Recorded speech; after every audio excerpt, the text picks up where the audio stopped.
শতাধিকের বেশি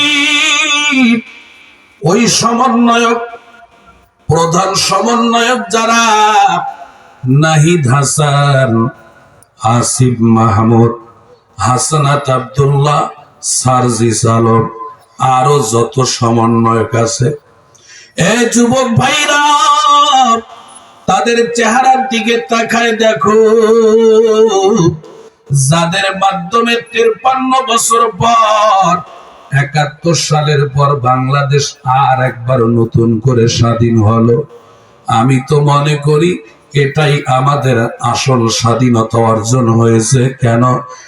নরেন্দ্র মোদীর কথার দ্বারা প্রমাণ হয়েছে যে 71 সালে স্বাধীন হয়েছে দেশ ভারতের স্বার্থে, আর 2024 সালে 36শে জুলাই তথা 5ই আগস্ট স্বাধীন হয়েছে বাংলাদেশের স্বার্থে। জোরে বলেন ঠিক কিনা?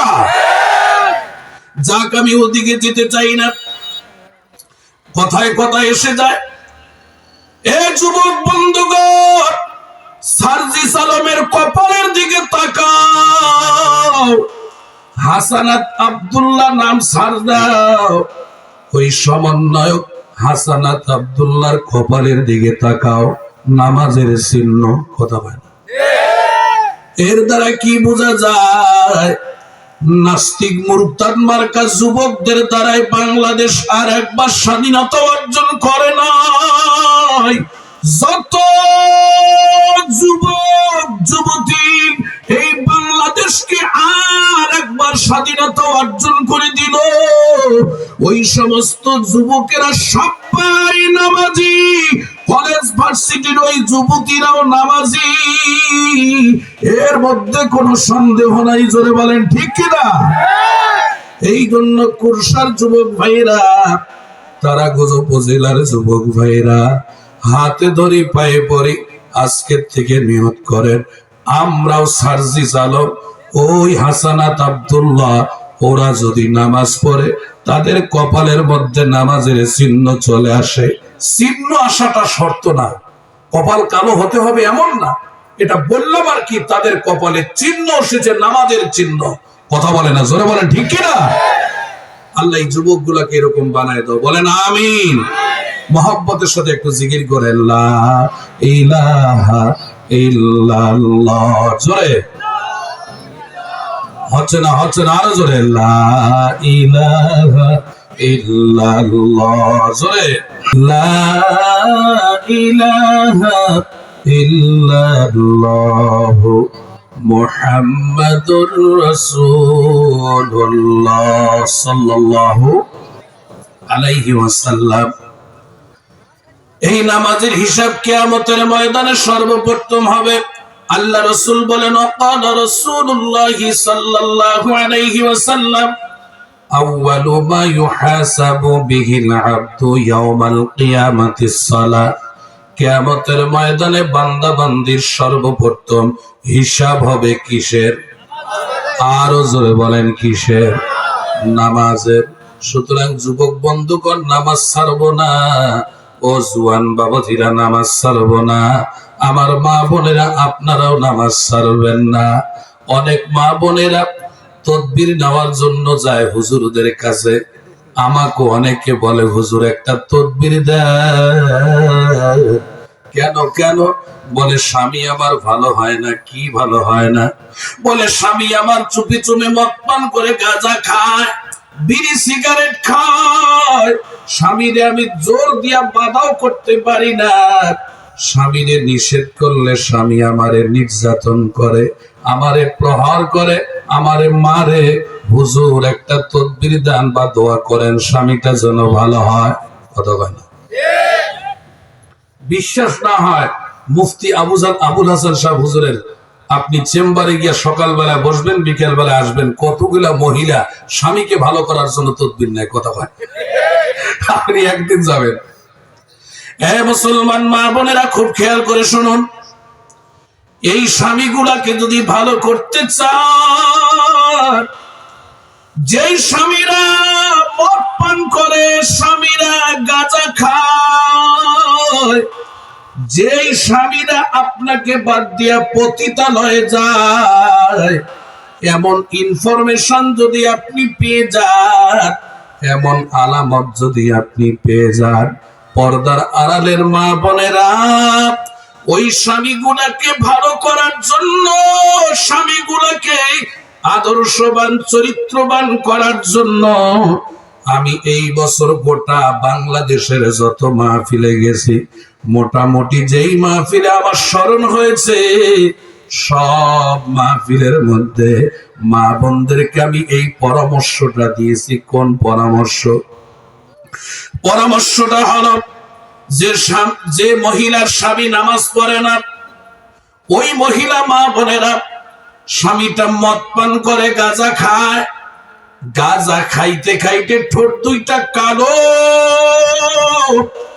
বিড়ি সিগারেট খাইতে খাইতে ঠোঁট দুইটা কালো, আল্লাহর বান্দার চেহারাটা ধবধবে সাদা, উজ্জ্বল চেহারা, কিন্তু বিড়ি সিগারেট গাঁজা খাওয়ার কারণে ঠোঁট দুইটা কালা।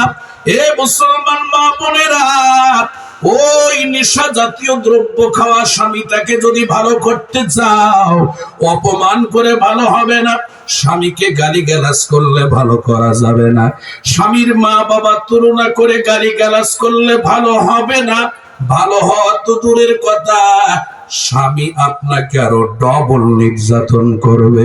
এই স্বামীটাকে ভালো করার জন্য মা বোনদের সুপরামর্শ দেই, ওই স্বামীর পা ধরো। সর্বপ্রথম পাও ধরা লাগবে না। স্বামী স্ত্রী যদি স্বামীর একটা কথা বলে দাবি ধরে, কোন স্বামী ওই দাবিটা না মানিয়া পারে? বিয়েও যারা কয় নাই ওরাই ঠিক জোরে কয়, আর যারা বিয়ে করছে ওরা মুখবন্দি আছে। কথা কয় জোরে বলেন ঠিক কিনা? সবাই বলেন ঠিক। বিয়ে করে নাই, বিয়ে তো সামনে হবে। কথা একবারে ঠিক, কথা বলেন ঠিক কিনা? ভালো করে বোঝার চেষ্টা করুন।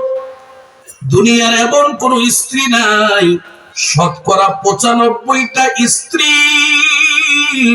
স্বামীকে যেই বায়না ধরবে, স্বামীকে বাধ্য না করিয়া পারে, যে কোনো কৌশলে বাধ্য করেই ছাড়বে।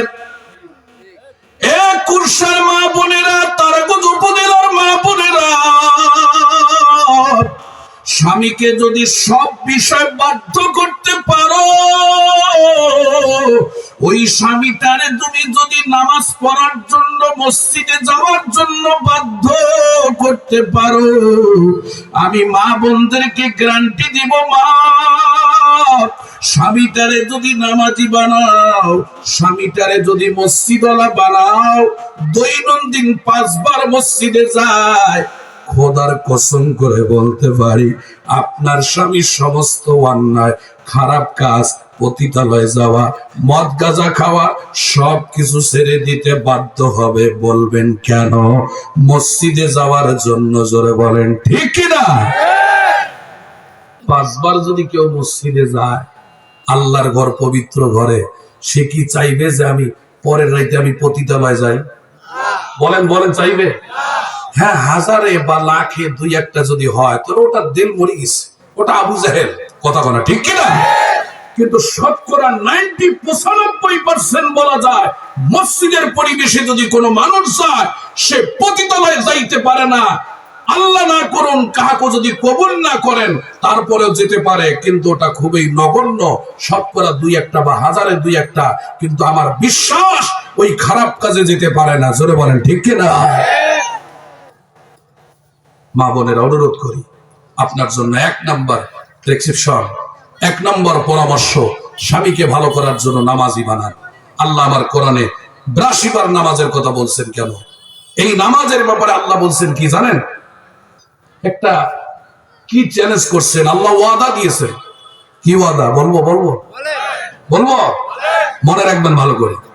আল্লাহ বলেন, ইন্নাস সালাতা তানহা আনিল ফাহশাই ওয়াল মুনকার। বলেন আল্লাহু আকবার। এই আয়াতটা 17 পারার কয় নাম্বার আয়াত জানি ভুলে গেলাম।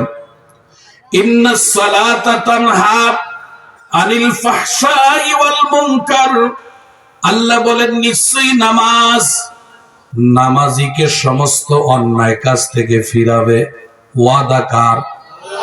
কথা কার? আল্লাহ মিথ্যা কয়? আল্লাহ ধোঁকাবাজি দেয়? আল্লাহ বান্দার সঙ্গে মস্কারি করে?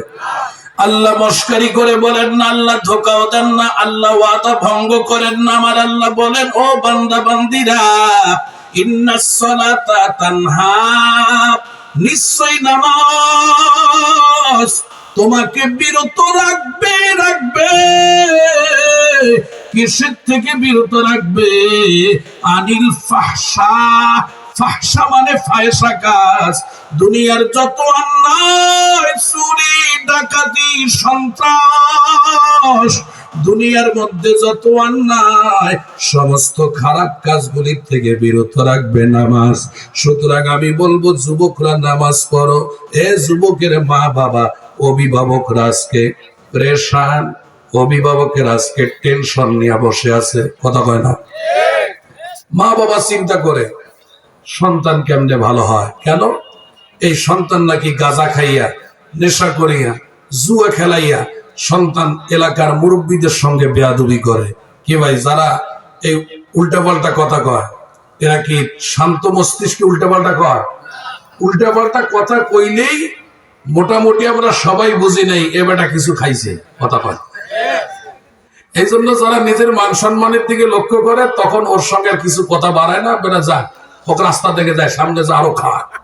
কথা কয় না?